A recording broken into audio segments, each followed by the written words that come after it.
여호수아 4장 19절에서 24절 말씀을 통해서 길갈에 세운 돌이라는 제목으로 하나님 말씀 함께 나누겠습니다. 우리가 여호수아서 말씀 나누면서 먼저 시작하기 전에 저번 주에 나누었던 말씀을 잠깐 복습하고 하나님 말씀 나누겠습니다. 40년 이제 광야 생활을 마친 이스라엘 백성들이 약속의 땅 가나안에 들어가기에 앞서 넘어야 할 산이 있었습니다. 바로 그것은 요단강을 건너는 것이었습니다. 그런데 물이 항상 그때 넘치는 시기인지라 백성들이 그리로 건너가기가 쉽지 않았죠. 네, 하나님은 말씀하시죠. 제사장들이 그 여호와의 언약궤를 메고 요단강에 발을 담그면 흘러내리던 물이 멈춰서 서리라 그래요. 이해되세요? 강물이 어떻게 멈춰 설 수가 있습니까?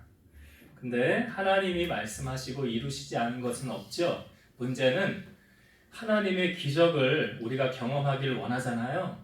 그럼 선행되어져야 되는 조건이 있어요. 그분이 나에게 무슨 말씀을 하시든지 우리가 그대로 순종하는 거죠. 만약에 요단에 발을 담그지 않았다고 한다면 요단강은 멈춰서지 않았을 거예요. 그러니까 하나님은 우리에게 말씀하시고 우리가 순종하기만 하면 뒷감당은 누가 하세요? 다 책임져 주시는 거야 하나님이. 내가 시키는 대로만 해. 그것이 이사야 55장에 내 생각이 너희의 생각과 다르며 내 길은 너희의 길보다 높으니라. 우리는 되게 내가 이해가 돼야 순종한다고 그러잖아요. 나를 좀 이해시켜봐. 그러면 내가 할게. 이해가 안 되잖아요. 아니 지금 물살이 센데 발 담그다가 물살에 떠밀려서 내려가면 죽는 건데 죽으러 들어가라는 말이야. 상식적으로 접근하면 그런 거죠. 근데 하나님은 말씀하시잖아요. 그러니까 뭘 우리에게 말하고 있습니까? 그 문제 안으로 들어가야 문제가 해결되는 거죠. 그냥 옆에서 방관자처럼 이렇게 바라본다고 그 문제가 해결될 리는 없어요. 하나님은 우리에게 우리를 성장시키시기 위한 과정도 있지만 어떤 문제를 우리가 하나님이 딱 주었을 때 그건 내가 안 하잖아요. 하기 싫다고 비껴가잖아요. 그러면 다음에 그 문제 또 안 만날까요? 우리 잘 얘기하잖아요. 또 만난다 그 문제. 언젠간 또 만난다. 그럼 왜 또 만나게 하실까요? 내가 해결해야 되는 문제니까. 언젠가는 넘어야 되는 산이니까. 내가 계속 피한다고 해결되지 않으니까. 하나님 그렇게 하신다는 거죠. 네가 이거 해야 돼. 아니 예수님도 이 땅에 오셔서 십자가를 예수님이 안 지시면 우리의 죄를 누가 사해 줄 수가 있겠어요? 없죠 아무도. 아니 죄 있는 사람이 다른 사람의 죄를 대속할 수는 없잖아요. 그러니까 예수님이 하셔야만 되거든요. 근데 예수님이 겟세마네 동산에서 기도하실 때 뭐라고 그랬어요? 할 수만 있으면 이 잔을 내게서 옮기시옵소서. 똑같은 기도를 3번 하시면서 그러나 나의 원대로 마시고 아버지 원대로 되길 원합니다. 예수님도 이 땅에 그 문제, 우리 죄 해결하기 위해 이 땅에 오신 거잖아요. 주님이 아니고는 할 수 없거든요. 마찬가지로 우리에게 이거 네가 해야 돼. 네가 안 하면 할 사람 없어. 네가 감당해야 되는 문제야. 근데 아니 나 요단에 발 못 담궈요? 나 죽어요. 그리고 머뭇하면 하나님 기적을 우리는 맛볼 수가 없다는 거죠. 그러니까 단순하지만 우리가 순종을 못하는 것은 하나님 믿지 못하기 때문이에요. 하나님 믿지 못한다는 건 다른 말로 믿음 없기 때문에 그래요. 여러분 두려움에 떠는 사람들을 가만히 보세요. 왜 두려울까요? 답을 말씀드려요. 믿음 없기 때문에 두려운 거예요. 믿음이 견고하면 안 두려워요. 어떻게 나갑니까? 하나님이 책임져 주실 텐데 다 하실 건데 하나님 이 상황 모르실까? 내가 믿는 하나님이 어떤 하나님이신데 그런 믿음이 없기 때문에 두려운 거예요. 그러니까 이스라엘 백성들이 지금 하나님 말씀하셨어요. 너희가 기적을 맛보길 원하느냐? 그럼 너희가 해야 될 거 있어. 뭐예요? 내가 너에게 말한 대로 너희들은 순종하라는 거죠. 순종하여 요단강에 발을 담기는 순간 그 흘러내리던 물이 멈춰서 서게 되었고 백성들은 마른 땅으로 건너가게 되었다는 것이죠. 그게 우리가 저번 주에 나누었던 말씀이에요. 오늘 여호수아 4장은 이스라엘 백성들이 그 요단을 건넌 후에 하나님께서 여호수아에게 분부하신 내용, 사실 1절부터 마지막 절까지 거의 비슷한 일맥 내용을 우리에게 알려주고 있습니다. 그 내용은 쉽게 말하면 이거예요. 너희가 요단강을 건널 때 너희 발로 밟고 건너가지 않았느냐? 근데 요단강 안에 들어가서 12지파의 한 사람씩을 택하여서 그곳에 있는 돌을 하나씩 들어서 너희의 장막 길갈인데요. 너희의 장막 그곳에 그것을 세워라 라고 말하는 거예요. 후일에 사람들이 이 돌 12개가 의미하는 것이 무엇입니까? 라고 물으면 이스라엘 자손들에게 이 돌들이 무슨 뜻입니까? 하면 이렇게 말하라는 거죠. 너희는 너희의 자손들에게 알게 하여 이르기를 이스라엘이 마른 땅을 밟고 이 요단을 건넜음이라. 너희의 하나님이 요단물을 멈추게 하사 너희를 건너게 하신 것은 너희 하나님 여호와께서 홍해를 말리시고 우리를 건너가게 하심과 같았으니 이는 모든 백성으로 여호와의 손이 강하신 것을 알게 하며 너희가 너희 하나님 여호와를 항상 경외하게 하려 하심이라. 하나님이 왜 그 요단강에 있는 그 돌 12를 취하여서 그 너희들이 머무는 그곳에다가 돌을 세우라고 하였는지 그 이유를 오늘 우리에게 알려주고 있어요. 왜 12돌을 취하여서 숙소에 너희들이 있는 그곳에 세우라고 하였습니까? 너희 후손들이 나중에 보고 우리가 이 요단을 지금 마른 땅으로 건너갔었거든. 홍해 물을 그때 가르셨던 것처럼 이 요단물도 하나님이 멈추게 하셔서 우리가 마른 땅으로 건너갔어. 이것을 추억하게 하기 위해서 돌 12를 세우라는 거죠. 단순하게 말씀드리면 하나님이 이 일을 행하라고 하신 이유는 하나님이 행하신 일을 잊지 말라라는 의미예요. 하나님이 행하신 이 일을 어떻게 요단강이 멈춰선 것을 잊지 말아라. 우리 인간은 망각의 동물 아닙니까? 우리가 지난주에 했던 설교도 오늘 새롭게 또 들리잖아요. 항상 새롭잖아요. 예, 여러분들이 다 기억하고 있으면 제가 할 게 없어요. 잘 잊어버려요. 우리 민족이 겪었던 전쟁 6.25 하면 저는 어렸을 때 제가 이걸 들었었거든요. 6.25에 대한 구호가 있어요. 여러분 아세요? 연배가 있으신 분들은 다 들어보셨을 거예요. 이렇게 외쳤잖아요. 상기하자 6.25, 무찌르자 공산당. 이걸 아는 사람들은 이제 좀 나이가 있는 세대들, 젊은 세대들에게 6.25 구호 뭔지 알아? 몰라요. 얘네들이 뭐 전쟁을 겪어봤습니까? 아무것도 모르죠. 6.25 배경으로 만든 영화도 많잖아요. 인천 상륙작전, 태극기 휘날리며 포화 속으로 웰컴 투 동막골 이런 영화들도 있잖아요. 왜? 우리가 잊지 말고 그것을 기억하고 있어야 한다. 다시는 전쟁이 이 땅에서 일어나지 않도록 해야 된다. 그러니까 여러분 좋은 것은 간직하고 나쁜 것은 잊어야 되는데 인간이란 이 동물이 말이에요. 거꾸로 기억하는 경우가 많다라는 거죠. 그래서 은혜는 어디에 새기래요? 돌에 새기고 원수는 어디에 새기래요? 물에 새겨라. 이거 어떤 의미인지 아시죠? 은혜는 잊지 말고 원수는 빨리 잊어라 이런 의미잖아요. 꿈의 사람 요셉이 17세 애국으로 팔려갔죠. 그리고 13년 동안 고난을 당하고 30세에 총리가 됩니다. 총리가 되었을 때 바로 왕의 꿈을 해석해 주죠. 그리고 제사장의 딸인 여인을 맞아들여서 가정을 이루게 돼요. 요셉이 아들 2명을 낳게 됩니다. 첫째 아들의 이름이 므낫세고 둘째 아들의 이름이 에브라임이에요. 근데 그 각각의 이름의 뜻이 있어요. 므낫세라는 이름의 뜻은 뭐냐면 하나님이 내게 내 모든 고난과 내 아버지의 온 집 일을 잊어버리게 하셨다. 무슨 뜻인지 아시겠어요? 하나님이 나에게 나의 고난과 나의 아버지의 온 집 일, 나의 아버지의 온 집 일이 뭐예요? 저희 형들이 자기를 죽이려고 했다가 팔은 사건이잖아요. 그 일을 잊어버리게 하셨다. 이게 므낫세라는 이름의 뜻이고 둘째 에브라임은 하나님이 나를 내가 수고한 땅에서 번성하게 하셨다. 그러니까 우리가 어떤 사람 있죠. 상처로 얼룩진 인생을 살았던 사람은 이런 말들을 하죠. 상처가 지워지지 않아서 내 눈에 흙이 들어오기 전까지는 난 용서 못해. 그럼 못 잊는다는 거잖아요. 근데 성경은 말하죠. 그런 안 좋은 것들은 빨리 잊어야 된다는 거예요. 우리가 주기도문 할 때 여러분 늘 고백하는 주기도문의 내용 가운데 이런 게 있죠. 우리가 우리의 죄를 사하여 준 것 같이. 그죠?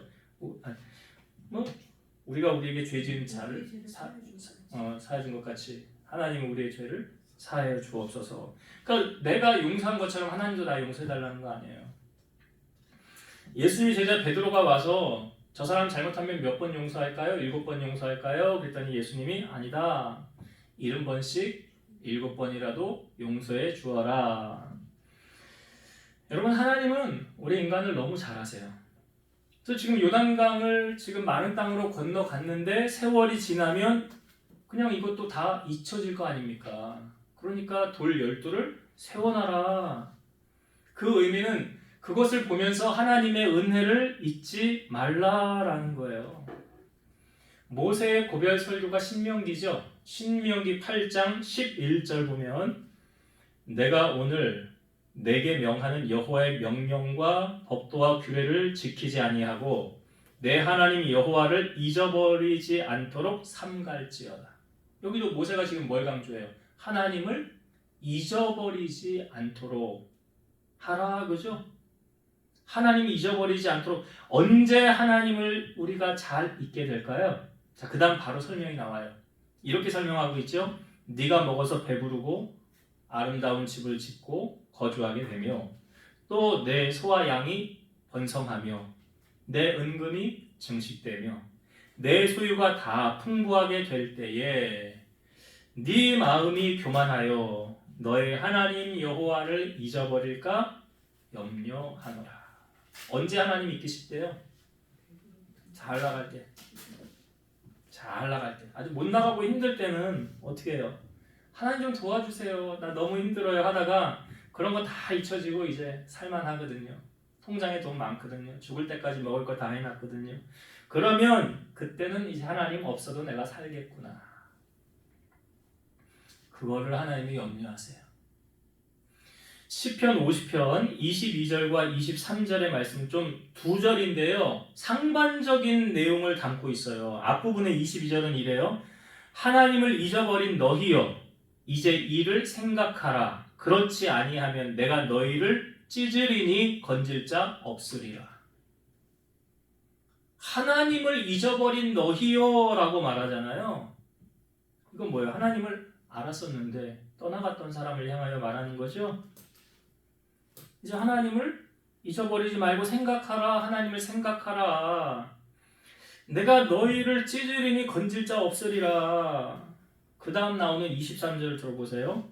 감사로 제사를 드리는 자가 나를 영화롭게 하나니 그의 행위를 옳게 하는 자에게 내가 하나님의 구원을 보이리라. 이 앞부분과 뒷부분이 완전히 대조적이죠. 하나님 잊어버렸어? 내가 너 심판할 거야 라고 말하는데 그 다음에 나오는 말씀이 감사로 제사를 드리는 자가 하나님이 영화롭게 한대요. 그리고 그의 행위를 옳게 하는 자에게 내가 하나님의 구원을, 마치 요단강이 멈춰서는 거, 홍해가 갈라지는 그 구원을 보인다는 것 아닙니까? 여러분, 감사하는 자는 하나님을 기억하는 자예요.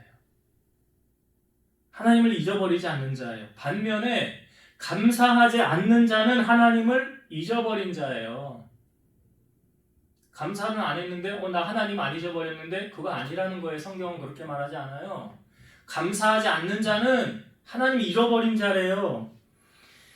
예수님이 가실 때 10명의 나병 환자가 소리쳤잖아요. 다윗의 자손이여 우리를 불쌍히 여기소서. 그러니까 예수님이 너희 몸을 제사장에게 보이라 그랬죠. 제사장에게 몸을 보이러 가다가 10명이 다 고침받았어요.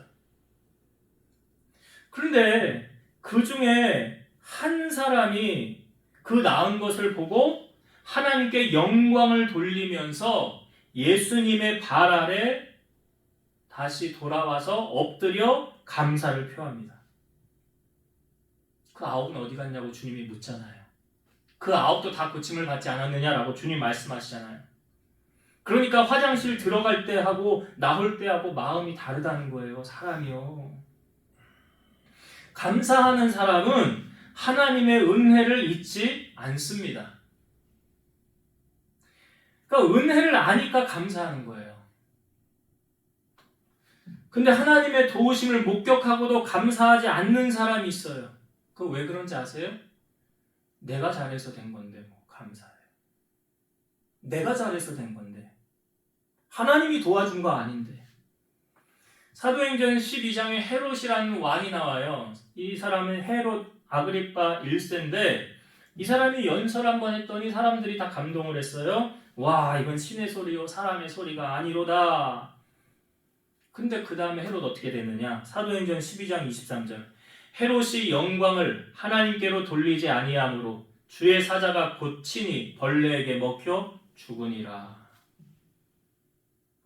그 헤롯 위에 사람 없잖아요. 지가 가장 높잖아요. 근데 하나님이 치니까 그냥 가잖아요. 그 죽은 이유가 뭐래요? 그 하나님께 돌려야 될 영광을 자기가 가로챈 거예요. 오늘 하나님께서 왜 그 요단강에 있는 마른 그 강물이 흘러내리던 그곳에 있는 돌을 취하여다가 왜 돌 12를 세우라고 했습니까? 단순한 거죠. 하나님 잊지 마라 이거잖아요. 하나님 잊지 마라. 근데 참 아이러니하게도요. 인간이 망각의 동물이라고 그랬잖아요.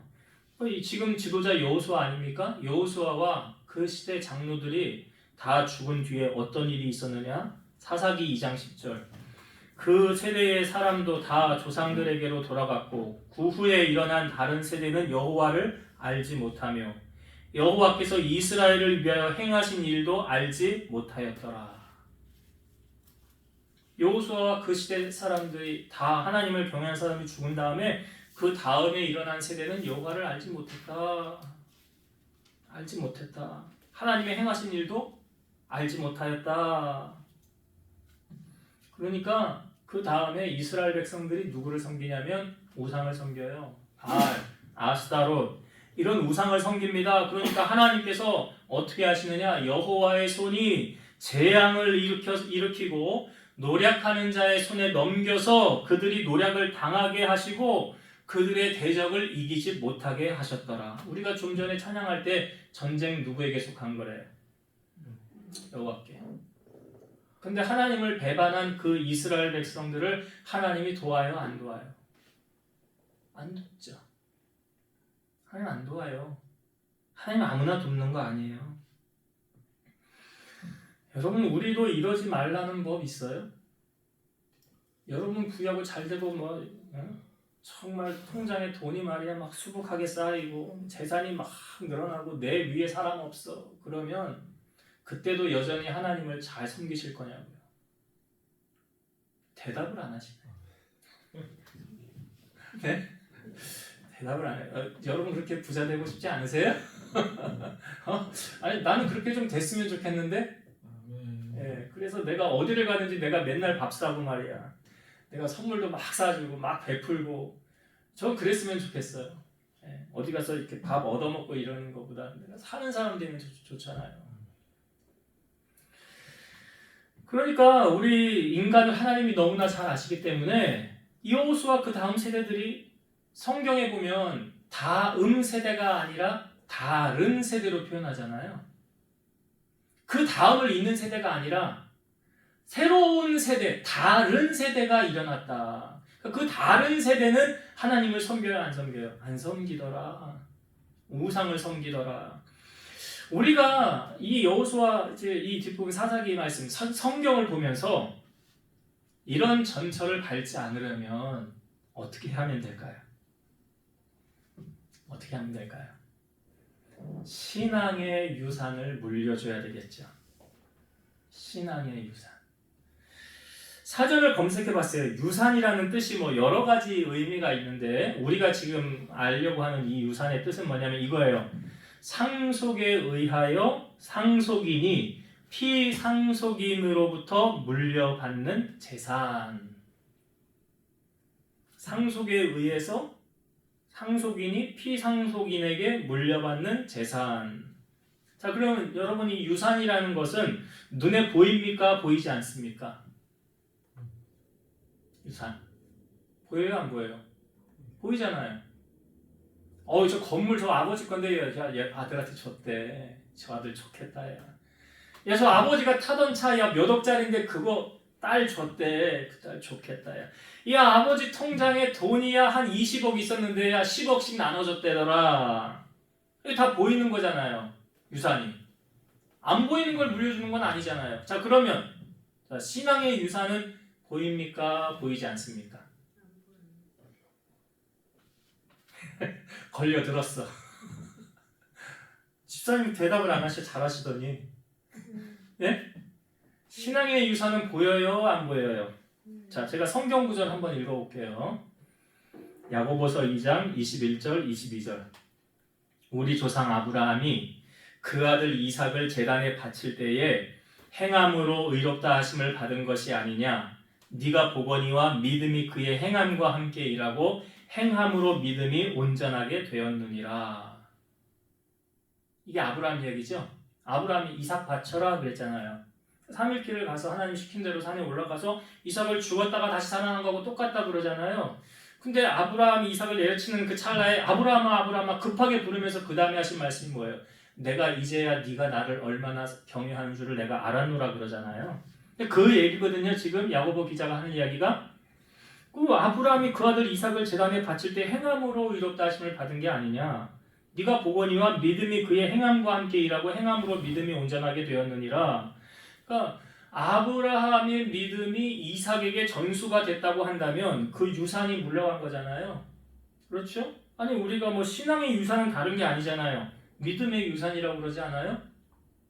신앙의 유산은 뭘 물려줄 거예요?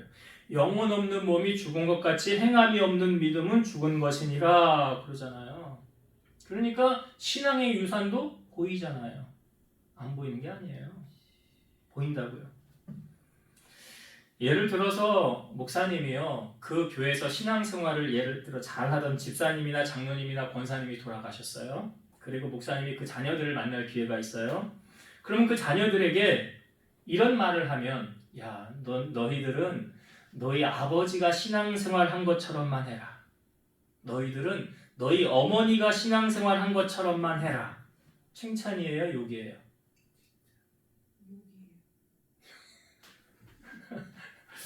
예, 경우에 따라 다를 수 있어요. 근데 목사님이 그런 말을 하는 것은 인정을 받았기 때문에 하는 말이에요. 만약에 신앙생활을 엉망진창으로 하는 거라고 하면 이렇게 말했겠죠. 야, 너희들은 너희 아버지가 한 거 반대로만 해라. 너희 어머니가 한 거 반대로만 해라. 이런 말은 안 하잖아요. 그러니까 말을 안 하겠죠. 그러니까 너희 부모님이 하는 것만큼만 해라라는 건 큰 칭찬이에요. 큰 칭찬받은 거라고요. 아, 우리 부모님이 신앙생활 잘 하다 가셨구나. 여러분, 자녀들이 말은 안 해도요, 자기들도 다 보는 눈이 있어요. 다 판단하고 있어요. 부모들은 똑바로 못하면서 자녀들에게 강요하잖아요. 그러면 아마 이런 말은 안 하지만 속으로 말할 거예요. 너나 잘하세요. 너나 잘하세요. 그런 말을 하지는 않겠죠. 여러분은 자녀들에게 물려줄 신앙의 유산이 여러분들은 있습니까? 자녀들에게 물려줄 신앙의 유산. 그러니까 이게 말로 하는 거 아니거든요. 신앙 유산은 말로 하는 게 아니에요. 뭐 자녀들에게 아빠는 신앙생활하면서 하나님을 이렇게 만났어. 인격적인 하나님을 이렇게 만났어. 너희들도 이렇게 하나님을 만날 수 있어. 이렇게 기도했더니 하나님 이렇게 응답해 주셨어. 이런 간증들 나눌 수 있잖아요. 왜? 하나님을 내가 만났다는 것. 전할 수 있잖아요. 그러니까 지금 길갈에 돌을 세워라라는 의미는 뭐냐면 결국은 신앙유산 물려주라는 거예요. 24절 오늘 우리가 읽은 마지막 절 한번 볼까요? 24절 이는 땅의 모든 백성에게 여호와의 손이 강하신 것을 알게 하며 너희가 너희 하나님 여호와를 항상 경외하게 하려 하심이라 하라. 두 가지를 강조하죠. 여호와의 손이 강하신 것을 알게 하라. 그러니까 이 홍해를 이렇게 하나님만이 하실 수 있는 일을 하셨어. 나 예전에 죽을 뻔했거든. 근데 그때 하나님이 나 살려주셨어. 이런 간증. 나 옛날에 주머니에 돈 10,000원도 없었거든. 엄청나게 어려웠었거든. 근데 하나님이 나 회복시켜 주셨어. 경제권을 풀어주셨어. 축복해 주셨어. 그런 거죠. 여호와의 손이 강하신 걸 알게 하라. 하나님이 내 삶 가운데 역사하셨던 것을 전하는 거죠. 그 다음에 뭐예요? 또 한 가지는 너희가 너희 하나님 여호와를 항상 경외하게 하려 하십니다. 하나님을 항상 경외하는 것. 제가 경외에 대해서 말씀드렸잖아요, 여러 번. 하나님을 어떻게 해요? 항상 경외하라. 이게 설교 준비하면서 꼭 맞는 건 아니지만 대체로 맞는 것 같아요. 뭐냐면 신앙 좋은 부모님 밑에 신앙 좋은 자녀들. 그렇게 가지 않아요? 꼭 그것이 맞는 건 아니에요. 틀릴 수도 있어요. 아닐 수도 있고요. 자녀의 믿음이 좋아서 먼저 자녀가 믿고 나중에 부모를 전도하는 경우도 있고요.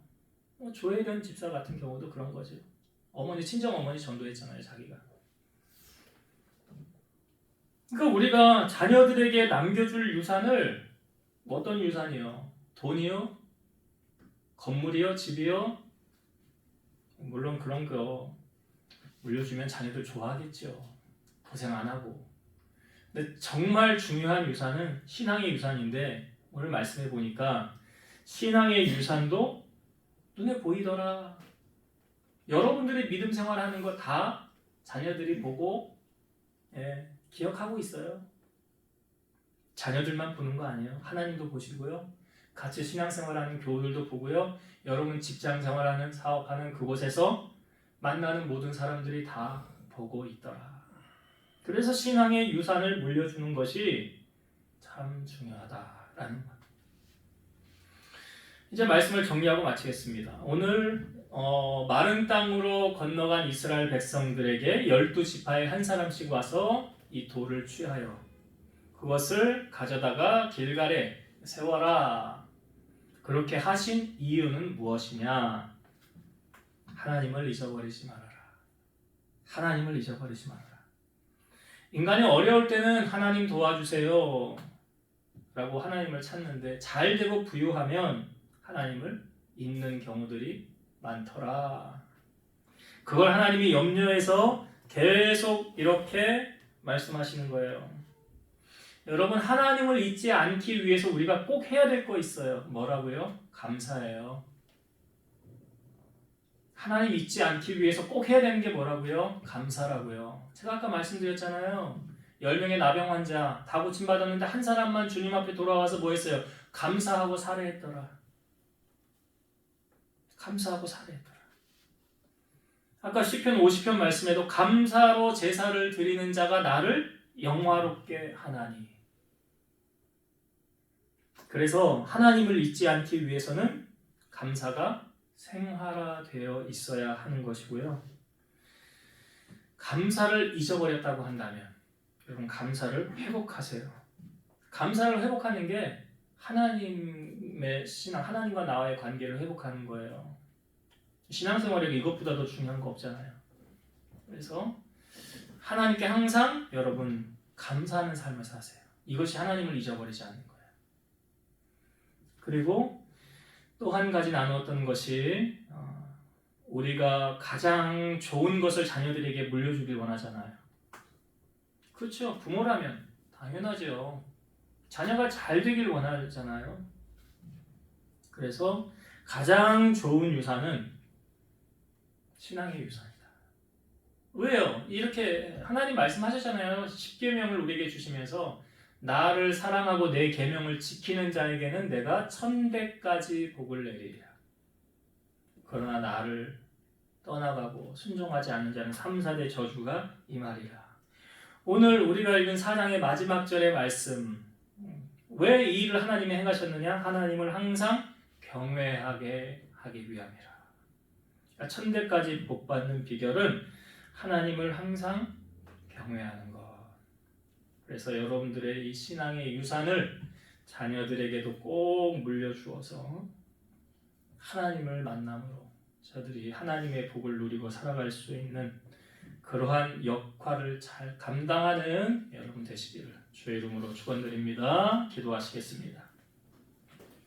이스라엘 백성들이 요단의 마른 땅으로 건너간 후에 하나님께서는 그곳에 있는 돌 12를 취하여서 길갈에 세우라고 하였습니다. 그 이유는 인간은 망각의 동물인지라 하나님이 행하신 일을 쉽게 잊어버리기 때문입니다. 그 돌을 보면서 하나님이 우리에게 어떻게 행하였는지 추억하고 잊지 말고 감사하며 하나님을 경외하라고 말씀하셨습니다.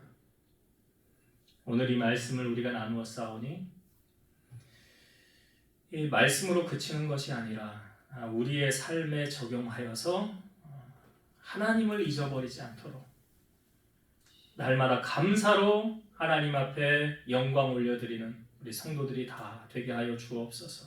또한 나에게 있는 신앙의 유산을 자녀들에게 물려주어서 우리의 자녀들이 하나님을 만나고 하나님께로부터 마지막까지 그의 삶 가운데 하나님의 복을 누리고 살아갈 수 있는 우리 자녀들이 다 될 수 있도록 먼저 된 선조들이 믿음의 선한 영향력을 보이고 본을 보임으로 아름다운 신앙의 유산을 흘려보낼 수 있는 저희들이 다 되게 하여 주옵소서. 이제는 우리를 모든 죄악 가운데서 구속하신 예수 그리스도의 은혜와 하나님의 사랑하심과 성령님의 내주 교통 인도 역사 충만케 하시니 사랑하는 성도들 머리 위에 저들 가정 위에 이 제단과 나라와 민족 위에 이제로부터 영원토록 함께 있을지어다. 아멘.